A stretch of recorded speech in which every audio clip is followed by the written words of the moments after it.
Well, good day everybody. Another video today, bit of a rant I guess you could call it. As you probably all know by now, Tesla FSD price has gone up to 10,100 Australian dollars, and a lot of people don't seem too happy about it, which, to be honest, I don't think it's that expensive, really. Considering what you get, well, that's actually what a lot of people comment on social media. They're always saying, well, what do you get for your 10,100 bucks? Is it worth it? Well, let's have a look and compare, I guess. So let's see what you get from the Autopilot compared to most other cars on the market, especially Tesla competitors. As we know, Autopilot itself is already highly capable compared to almost every other car in the market, which is really amazing. And it's free, it's standard, 100% standard in all model Teslas. Can't argue with that. So let's have a look at Tesla competitors here in Australia. First up, I reckon probably the Mercedes and BMW, probably the closest competitors, because they seem to be the ones that are losing market share to the Model 3 Tesla. So let's have a look at them. Firstly, I rang up Mercedes and I rang up BMW. Rang up Mercedes about the C-Class, the C200, C300s, starting from around 74,000 drive away. BMW 3 Series, I got the brochure here as well, starting from around about the same price, $74,000, $73,000 drive away. Funny thing was, when I rang them up, none of them could give me a set price, like a drive away price now. They said, come into the dealership and see what we can offer you, and see, let's talk about it. It's like, well, no, just give me a price, but no, couldn't be done. So, what do we get for our money? Let's have a look here. C200 series BMW. Where are we? So we get here, the Mercedes C200 Sedan, 74,000 drive away, according to the dealer. What do we get for that? Well, we get, in way of safety and security, we get active brake hold functions, brake drawing functions, okay, automatic locking doors, blah, blah, blah, blah, blah. Cruise control, where is it? Cruise control, active brake assist. Okay, that's pretty much it. Active brake assist. Okay, not much really there, is there? Okay, the C300, which by the way is I think it was a $10,000 upgrade, by the way. $10,000 extra you're going to pay for this car to get the same as the C200, but you get the driver assistance package comprising active distance assist distronics. I'm assuming that's like the radar cruise control every other car has, just follows, stop, starts traffic. Active brake assist with cross traffic function, evasive steering assist, active blind spot assist, active lane keeping assist. I don't really know what the assist means. I'm assuming that's where the wheel vibrates, or it slowly just tries to can encourage you to stay away from the lanes. It makes it harder for you to drive towards the lane. But by the way, yeah, that's a $10,000 upgrade to get just that, which in my opinion is still not as capable as a bog stock standard Model 3 Tesla with Autopilot, let alone with FSD features. It's kind of weird. So what do you got to do to get something that resembles almost standard Autopilot in a Mercedes? Damn paper. Okay, I think you got to get to the AMG Mercedes C43 spec. Here we're talking a $50,000 price increase. $50,000 price increase, which gives you pretty much essentially the same thing, but with 360-degree parking camera and parking assist and parking cameras. So it's like, okay, so the camera doesn't really help you park your car by itself, or park the car by itself. Anyway, so there you go. To get anything resembling sort of Tesla Autopilot, let alone FSD features, you're looking at minimum $10,000 to $50,000 increase in price right there. Okay, BMW 32i. What do we get with this? Connect drive, driver assistance, the head-up display, that's cool. Driver assistance including lane departure warnings, so you get the vibrating steering wheel and the buzzers and beeps. Lane change warnings, front collision warning with brake intervention. So I'm assuming that's the, it will jump on the brakes if you're going to hit the car in front. That's pretty much standard, most modern cars these days anyway. Traffic warning, rear collision prevention. I guess it'll probably hit the brakes too if you think it's going to reverse into something. Actually, I don't know if a Tesla does that. It'd be interesting to try that one. Who wants to try that one? I'm not, that's for sure. Speed limiter, speed info. 320 series, 320i is, around about 74,000 drive away. That's standard. Still nothing anywhere near standard Autopilot, but you get that. The 330i comes with exactly the same features as that, plus adaptive suspension, adaptive brakes, sports brakes, and driver assistance professional package included. Now again, I think this is a $12,000 or $13,000 increase in price.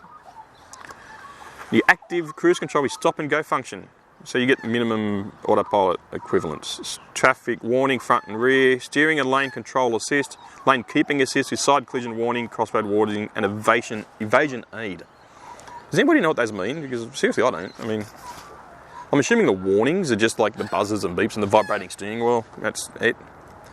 Parking assistance, here we go. You get parking assistance with active park distance control to the rear. Okay, active control, I don't know what that means. Does that mean it, like, will not let you back into a wall or a car behind you? I don't know. Anybody with a BMW with these features, can you let us know? Like, what is it? How does it work? I mean, it's interesting, actually. Reversing assistance, surround view, panorama, and 3D. Yeah. 2 cameras, cool. Again, it's a 330i, you get that package, as opposed to the 320i. And again, it's over $10,000. So, to get upgraded features like that in a Tesla, I mean, in Tesla's competitors, you're looking at around about, I don't know, minimum $10,000 increase in price to get different features. And most of the features of the car remain the same. You get choice metallic paints, different rims, maybe different suspension. So, but what do you get in the FSD upgrade with the Model 3?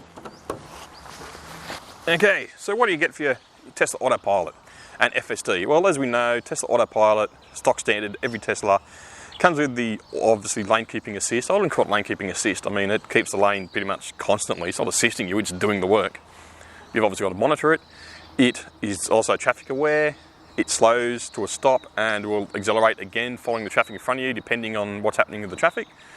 That's pretty cool. It's stock standard. Obviously, lane change warnings and things like that on motorways and stuff like that sort of thing. That's pretty much it really for cruise control. It's basically basic cruise control, which is still probably more function than the standard the top level cruise controls you get in the BMW and the Mercedes. When you look at what the spec sheets are saying, it's like even then, the upper levels, these you're paying $10,000 to $50,000 for, still are just assistance. They're not actually doing the work for you. So, because we go to FSD, $10,100 as I mentioned earlier and probably said before, but what do you get for your FSD? Well, obviously you get your navigate and autopilot. Exiting motorways, entering motorways. Car does that usually pretty well. 99% of the time it works pretty good. Except on exits through where I am, it sort of tends to go really quick into the exit lane, which can be a bit unnerving if you're not expecting it or a passenger. But it still takes most of the exits. Sometimes it just blasts straight past. Don't know why, but yeah. There's still no reason why you can't overtake. I mean, can't take control. Speaking of overtaking, hey, nice segue, woo! But yeah, it will overtake slower cars on the motorway. It will undertake slower cars on the motorway too, which isn't quite legal, but it still does it. So that's a cool feature that none of these other cars do, that I don't think standard autopilot does either. And not to mention traffic lights, T-junctions, roundabouts, and other types of intersections. The car will come to a complete stop without you intervening at all. It will just cruise up the speed limit and start to slow down and come to a stop. I don't think any other car on the planet at this point in time is capable of doing that, let alone something like a Mercedes or the BMW, which are proud of their lane keeping assistance. But yeah. And also, yeah, speaking of, yeah, sure, you bet the Mercedes, pay 50 grand upgrade, you get the parking assistant, it stops you backing into shit. Well, yeah, well, so does Summon. So does Smart Summon. Will these cars take you out of the car park and drive through the car park to you? I know, because I use it every single day at work. I get harassed at work because of it. I get guys at work telling me to walk to my car, you lazy bastard. Well, why should I walk to my car when the car can actually come to me? Yeah, sure, maybe people think it's a gimmick, but I enjoy using it. It's fun. I use it so Tesla get the data and it improves. That's it. And I also use it every single morning and every afternoon, parking my car in my garage, as I have in the previous video, showing you how I use it every single day. Not to mention auto park feature on perpendicular and parallel parking. Sure, some cars do have that parallel parking feature. The Mercedes and BMW don't seem to, according to these books. The guy on the phone at BMW couldn't tell me. So, I don't know. One day I might have to go test these cars. If you've got one of these, let us know. Like, let me in comments below. If you've got the BMW 3i or the Mercedes C-Class C300 or C43, let us know. I want to try these features, see how they work. Yeah, do they work as advertised? Not to mention that, you also get updates as well. I mean, when we bought our car didn't have navigate and autopilot, it didn't take motorway exits, it didn't recognise stop sights, traffic lights, roundabouts, and other intersections. Now it does. So yeah, constant updates too. If you buy a C43 Mercedes to get updated, what are they updating? The maps on the sat-nav, which are usually pretty shit to start with anyway. So, yeah, $10,100. As far as I'm concerned, it's a fucking bargain. And obviously a lot of people think it's too expensive and don't think those extra features are worth it. But I'm trying to sort of put it in perspective of other competitors on the market and what you pay and what you get. Yeah, that's just my opinion anyway. So if you think it's too expensive, let me know why. I mean, tell me, why do you think those features aren't worth that much? As far as I'm concerned, they are. But like I said, it's my opinion only. So let me know in the comments below. And don't forget to take care, drive safe, and in these coronavirus times, I know I need another COVID haircut. I'm self-isolating again voluntarily because the virus is spreading again. So take care of yourselves and drive safe. Bye.